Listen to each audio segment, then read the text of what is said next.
Good afternoon, it's David Weegenaar here from lovely sunny Christchurch, New Zealand. Beautiful weather. Now this is the first set of problems that I'm going to start putting chess problems on the net. I don't know how long it'll go for, but it might be depending on how people take to it. Else I would just go back to my playing my games and that sort of thing from a long time ago and all that sort of stuff. But anyway, here's a problem. Now this is out of It's Your Move from Testner and Miles, and this position occurred for white as Testner and Paul Carey's is black from and it's played in West Germany versus USSR. So Germany, Testner versus Russia, Hamburg, 1960. This position. Now the situation is here is white to move. Now white is mentioned after the result. Rook d2 gives greater resistance for white than what they played. White played knight d4. Now this is the position that's in the book from It's Your Move from Grandmaster Miles and that of Testner. So this is the position that they show you in the book. So I'm going to be dealing with the position from the book as it sits in the book, and I'm not going to move the pieces around because that's not as good for you as not moving the pieces around. Okay, so it's way better for me and you, or it's way better for you, not for me, because I've already done it in my head, and I ticked it off a while ago. And so I've just opened this book, which is this book here, and it's got a zany sort of a picture to it that you can look into the centre, etc., and get hypnotised or whatever you do, or see certain things that you don't see straight away, blah blah blah. But you should see my eyes. Okay, I won't say any more about that. But one t-shirt I've come up with, it's a bit funny, it's my sort of humour, you have to think about it, but someone was talking about my wee bit of a waistline on Sunday at church, and that was okay. I ran away and I said, I got a good idea for a t-shirt. It's I'm optimistic. That's why I give t-shirts away, because they are too small for me. Okay, but anyway, I'm going to get on with this problem. Right, so today is week 15 and this is session number 2, and I've still got to put session number 1 for week 15 on, which will be put on today, and I also have to put on that of session week 14 session number 7, which was Sunday. I haven't got round to the library yet to download it onto YouTube. So here, first move for white is knight d4. Now can you see why that's no good for white to play? It's what I would consider a blunder.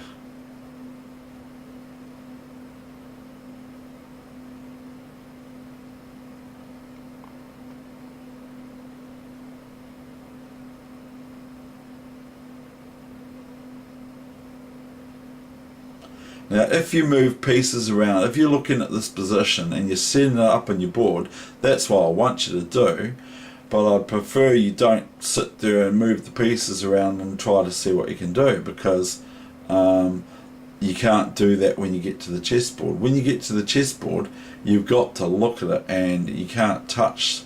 You can't even. I don't even think you're allowed to touch the chessboard when you're thinking about moves, like putting your fingers on this square and going, oh yeah, if I move here to here or whatever I do or whatever, blah blah blah.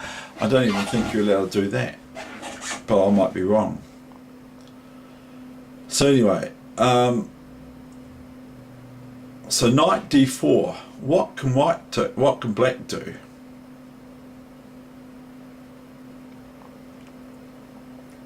If the queen wasn't on g2, let's just be hypothetical here, really hypothetical. If the queen was here, we've got for black straight away queen h2 checkmate. Even if the knight moves here or the rook moves here or whatever, we've got those moves.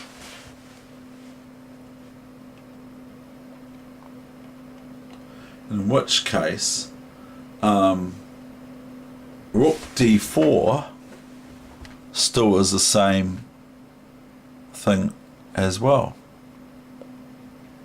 It's the same result. Rook d4 is what I would consider a blunder too. Now if the rook goes up to d4, let's say I start moving them for you, then this rook can go here, check, okay, and once the knight takes, because if the queen goes back here, I'll show you this. So if it's this move, black can actually play rook check. Now say for instance white plays queen g1,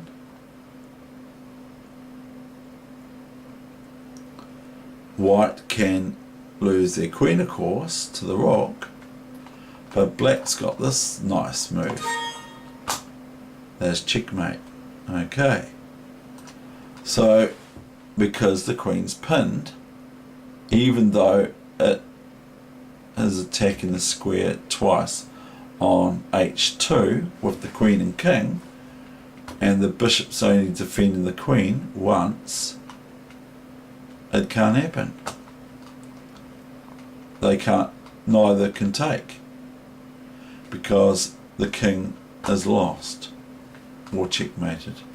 So that's what would happen, short of knight takes rook here. Now I'm not going to show you any more of that, but there is this situation that can happen here, but there's even better for black, more decisive, and one of them you could say is this check, okay, but it's not even good enough.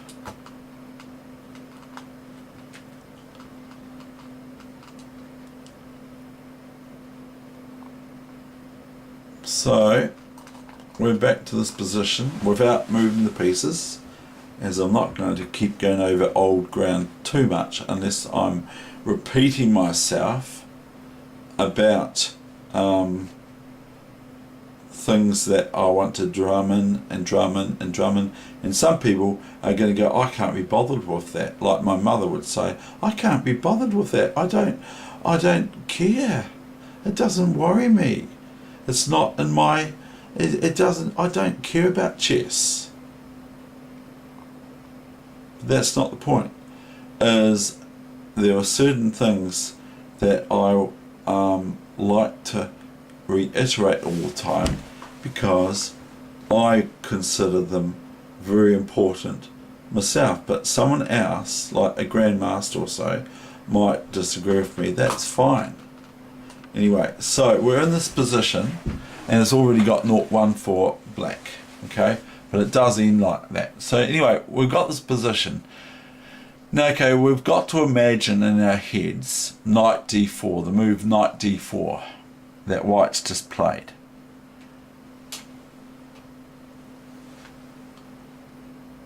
And it says it was a blunder. Can you see some simple things, because this is diagram number 1, can you see what I would consider some simple things that might not be simple, and to fruition, or to completion, to the final position that makes white render resignation or tender resignation. Can you see it?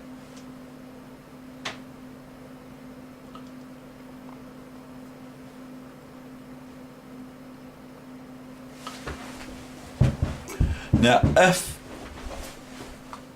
there was no rook and the knight went here, say for instance, then if the knight went here, we've got that same move again, rook c1,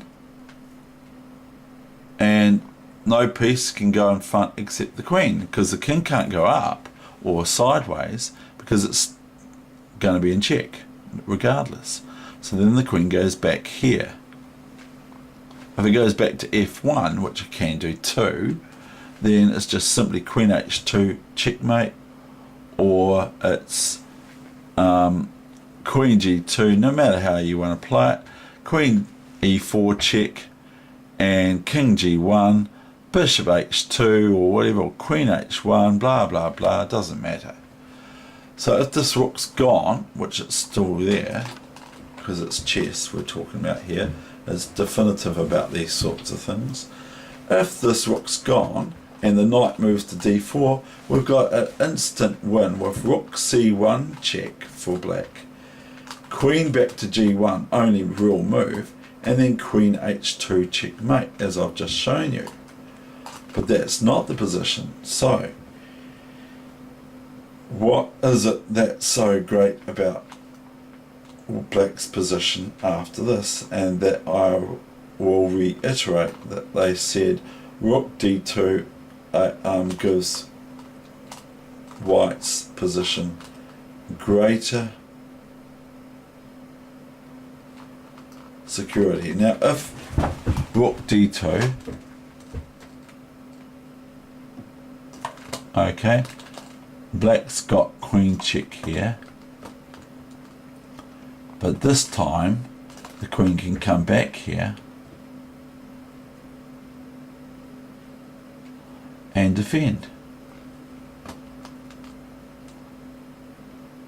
Now black has got this move here, if they so wish, whereby if knight takes rook, then black can play queen takes rook on d2, and it's another ball game.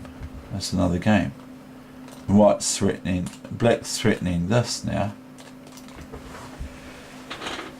Excuse me. And so black's got the better of it, because this knight's having to be defended as well as this pawn and this pawn, so black would have the better of it. But that wouldn't be the best way for white to proceed. After rook c1,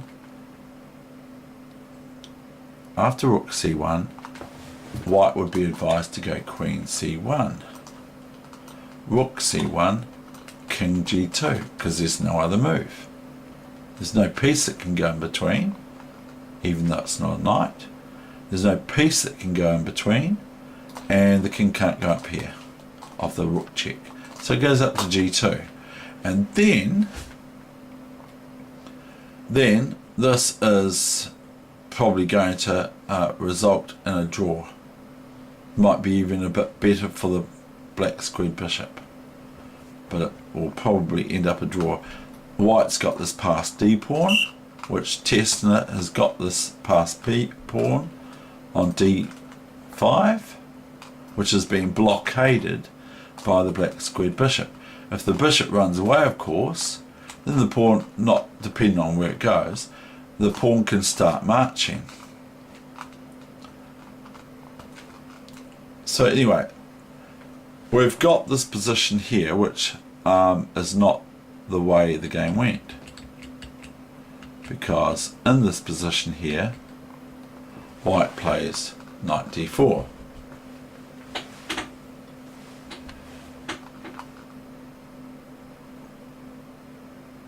Now I'm going to tell you the way that black wins this position from here. Not me, but Paul Carey's. After knight d4, now you do this in your head and it's very good for you. I shouldn't even be doing this for you, because my mother is not very happy that I'm doing it for free, and that's the thing. But I'm giving back to chess what it's still giving me by doing this.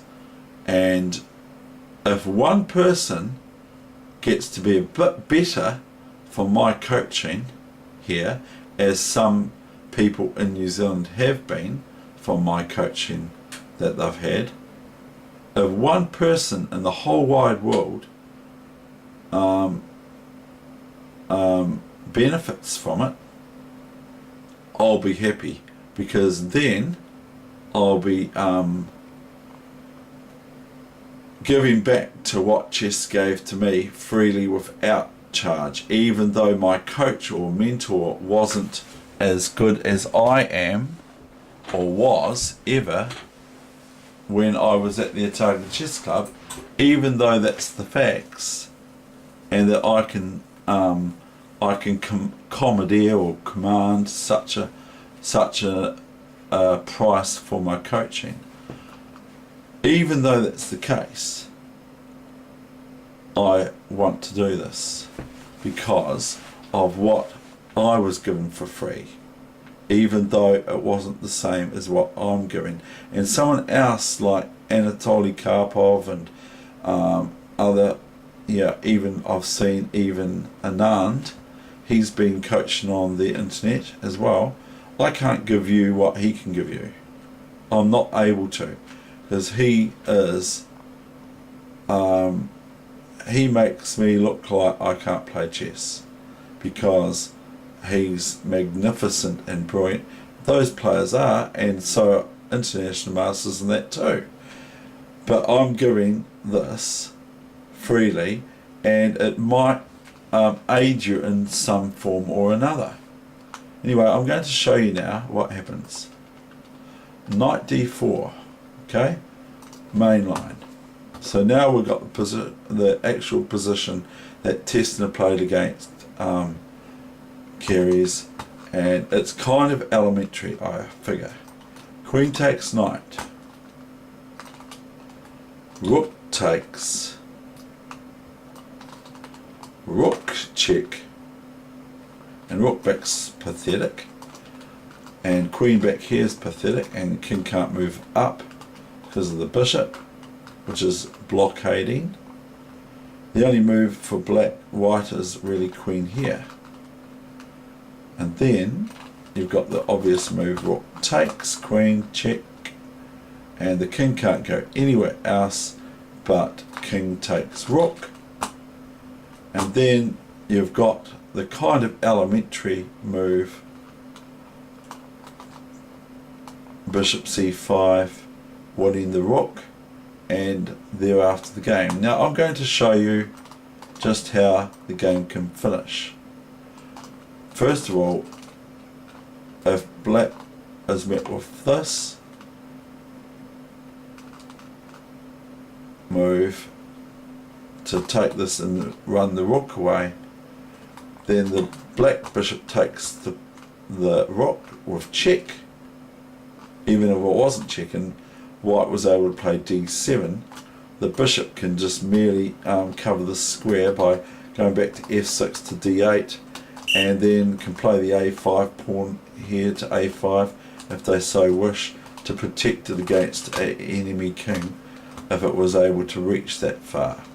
The other way is once the pawn's on here and the bishop's on here defending the d8 square from queening, the king merely just moves f8, e7, and chomps the d7 pawn, or the d8 pawn if it chooses to move to d8, like some of my friends would do. And then it's 4 pawns versus three pawns. So anyway, we'll just show you what would happen here if white doesn't play d6. So we'll just imagine this is the position. We'll just go new variation. Okay, well, or new variation, new main line. B3. B4 is alright too, but not so good because this. But meanwhile, if this pawn moves 2 now, black can just front up to it because it's in the Nigel short box, which is 1, 2, 3, 1, 2, so 1, 2, 3. Even if it's white's move though now, then they've got D7, but D6 and black is in the box and can come and go chase this pawn whichever way they want to, or blockade it and just sit on it if they so wish. But the other thing is that with B4, B5, black has now got this target. So if it defends it here with A3, then this pawn on A3 is a target, and so forth. And as I've already highlighted, black can, if the pawn advances to D6, just cover it with king here, and then the pawn cannot reach the 8th rank. With normal play for black, it can't reach the 8th rank without being taken. Okay, without going into sort of like hypothesis about, well, you know, if black didn't play their king to F8 and they went to H7 and then tried to stop the pawn with their king, they'd lose because white would get a queen, blah blah blah. So anyway, this is this problem, and we're looking at this move here.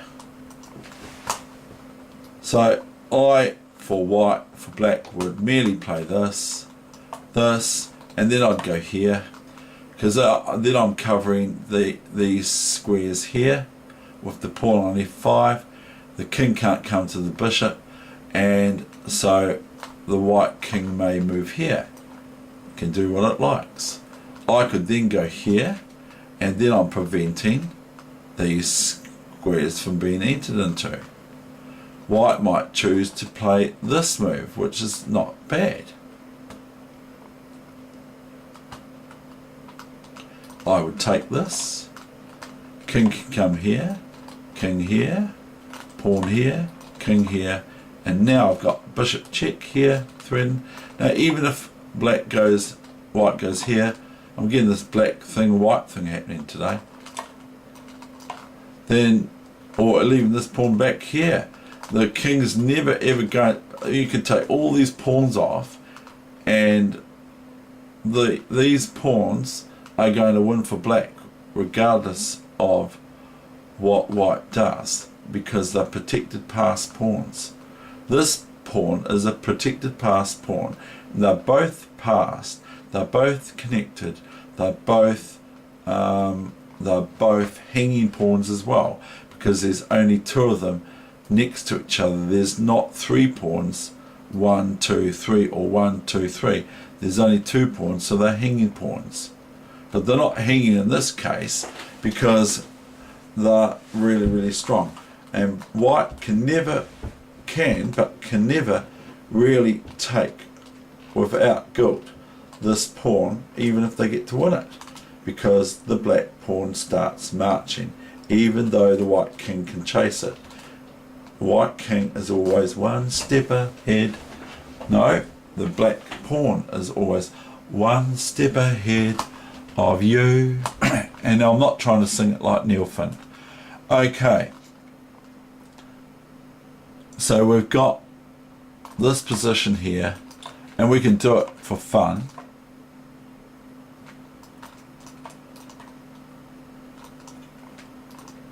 I'm just doing this for fun, ladies and gentlemen.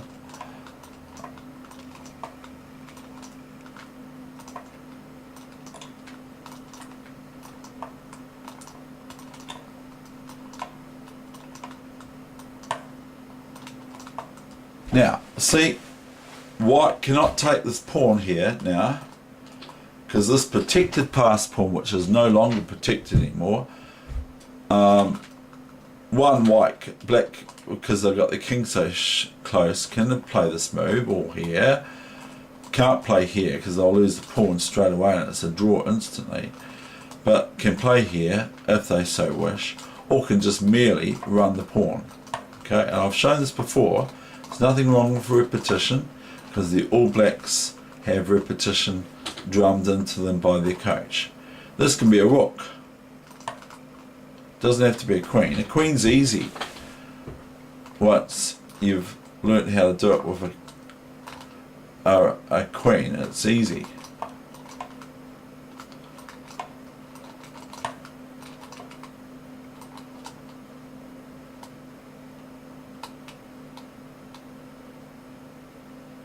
Now see, I get the basics wrong, okay? I'll just go about it the wrong way. I am too. I'm going about it the wrong way. So okay, I've got it. I think I've got it. So I will just go here, here, here, here, and here. Here, checkmate. And there's other ways to do it too. That's not the fastest like my Singapore friend would do. He'd probably do that in about 15 moves earlier. But we were goating around a little bit. So that's my problem for the day, and I will look to see how many people gravitate towards problems being played. So I will head it up, same. So this is week 15, number 2, the 21st of February 2017, 12:50 PM New Zealand, Christchurch, New Zealand time. Thank you.